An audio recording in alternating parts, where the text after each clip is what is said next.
Hi, welcome to Glow's Kinder Kitchen, and I'm Glow.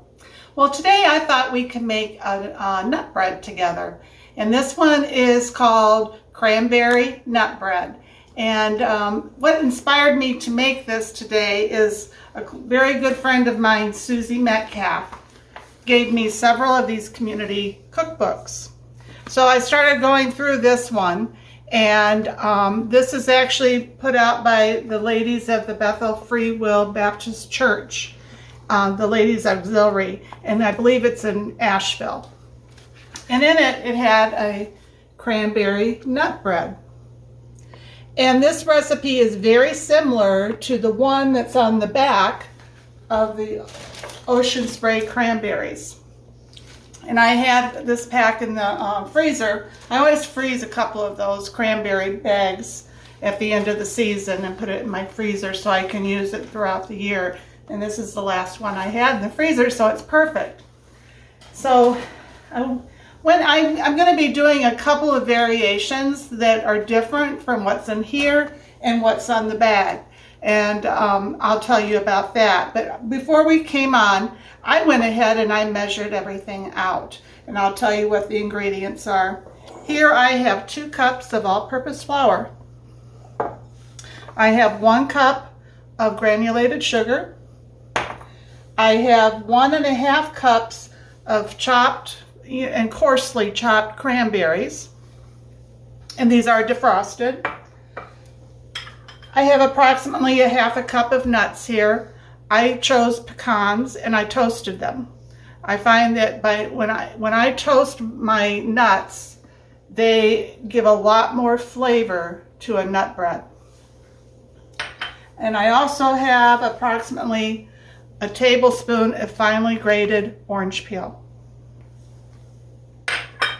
To the flour and sugar mixture, you're going to put in 1.5 teaspoons of baking powder and 1/2 teaspoon of baking soda. And I always put my baking soda in a little jar here, and when I'm cooking on the stove or whatever, I have it handy in case something were to happen. You can put out your fires.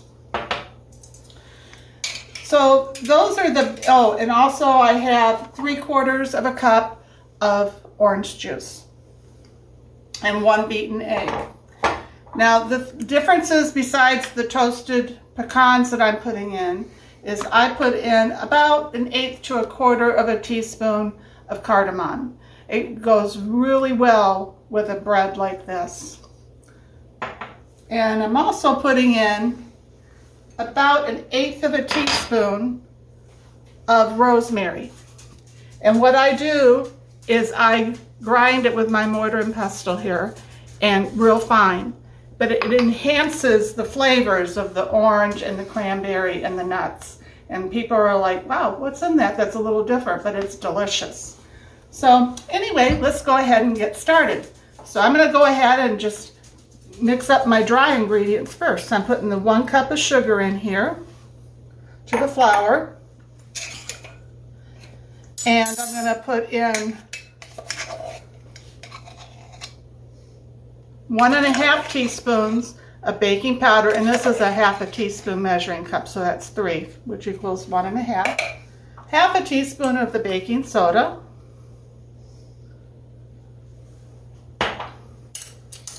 And then I could go ahead and put the cardamom in, and I'm just going to shake it out. That's probably plenty, so 4 small shakes.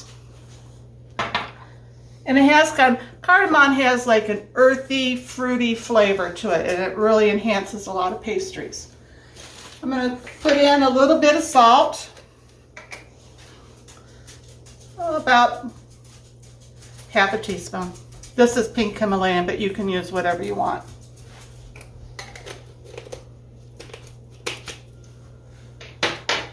And I think that's it for our dry ingredients right now. So what we want to do is we're going to just stir that together to blend it well. The old Dutch whisk. Yep.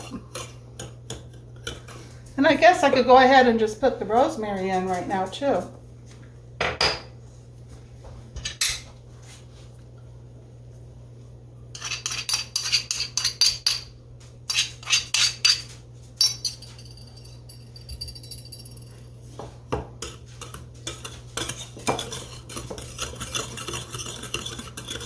There we go. So our next step is going to be, I'm just going to move this over here so you guys can see. I have to move this out of the way because we're done with that. Is I'm going to mix my orange juice with my 1 beaten egg, and I'm just going to pour the egg right in here with it. And the reason I did the egg separate first is if you crack an egg and it's, you know, doesn't look right, you don't want to ruin everything. So that's why I do that. And it calls for 2 tablespoons of cooking oil. So I'm using the canola oil in this one, but you can use vegetable oil, anything that's kind of a neutral flavor. 1, 2. And I have my oven preheating right now to between 350 and 325. The reason I'm not doing 350 is I'm using a glass loaf pan here. And when I cook with glass, I usually lower my temperature slightly. So now I'm just going to stir this together.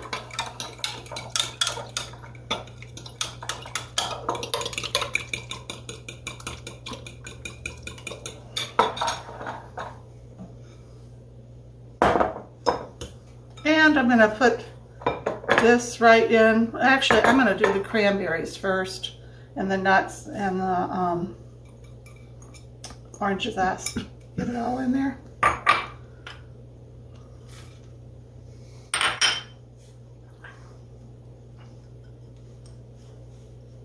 And by getting everything, you know, measured out ahead of time, it comes together really quick. So I'm just going to stir this up. Oh, it smells so good. How much orange zest was in there, Miss Flo? 1 tablespoon. Okay.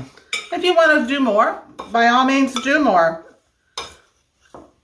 You could probably even put some orange extract in this if you wanted to, and have it even more of an orange flavor. So I'm going to go ahead and just pour all of that in.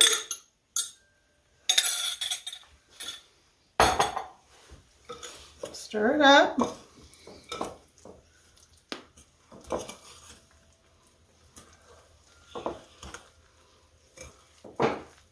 And this whisk thing that I'm using is called a Dutch or Danish whisk, and it brings stuff together like this really well and super quick. Look how pretty that is. Very pretty, With the Miss Flo. cranberries.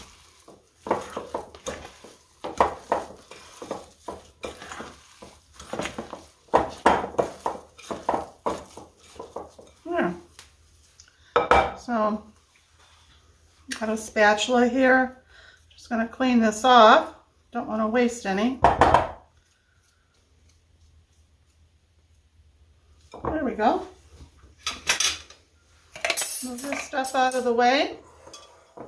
And I went ahead and I greased my loaf pan here with just some, you know, cooking oil spray. I use the butter one from Aldi, but you can use whichever one you want, or you can just butter your own dish yourself with butter.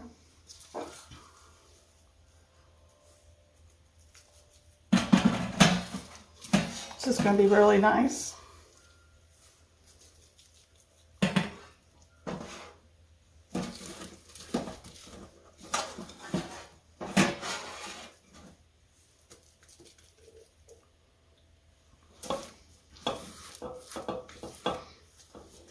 And the recipe in this book says to bake it at 350 degrees for 70 minutes. The one on the back of the bag, which the ingredients are very, very similar, says 350 for 50 minutes. So I'm going to start it off at 50. It'll probably take a little longer, but we'll see. Here, I can use this.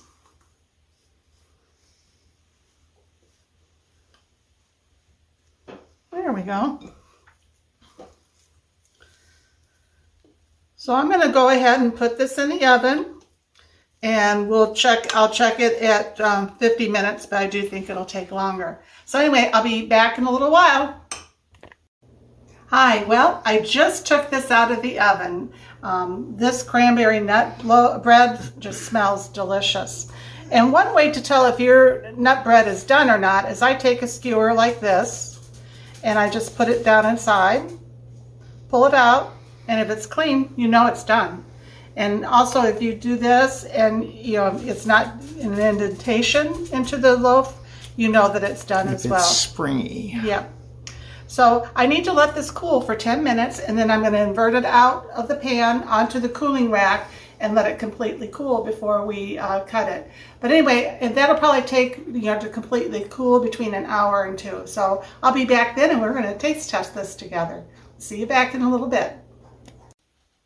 Well, our cranberry nut bread is done and I just wanted to show it to you. Looks good. See how pretty that is? So pretty, so pretty.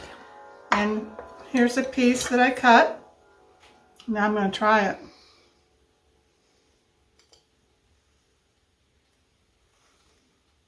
Oh, you can smell that hint of the cardamom and also the rosemary. Oh, it's just,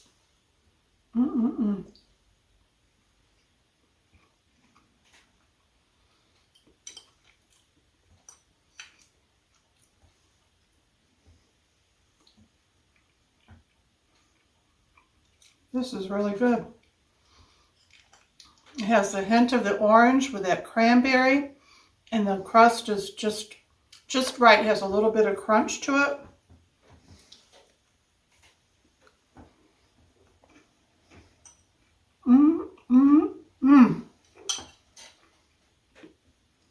This is delicious.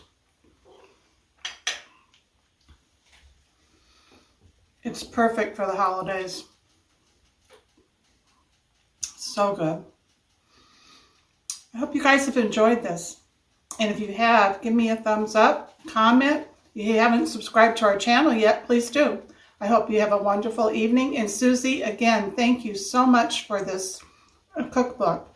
And I'll be sending a piece of this cranberry bread to you. Talk to you later. Bye.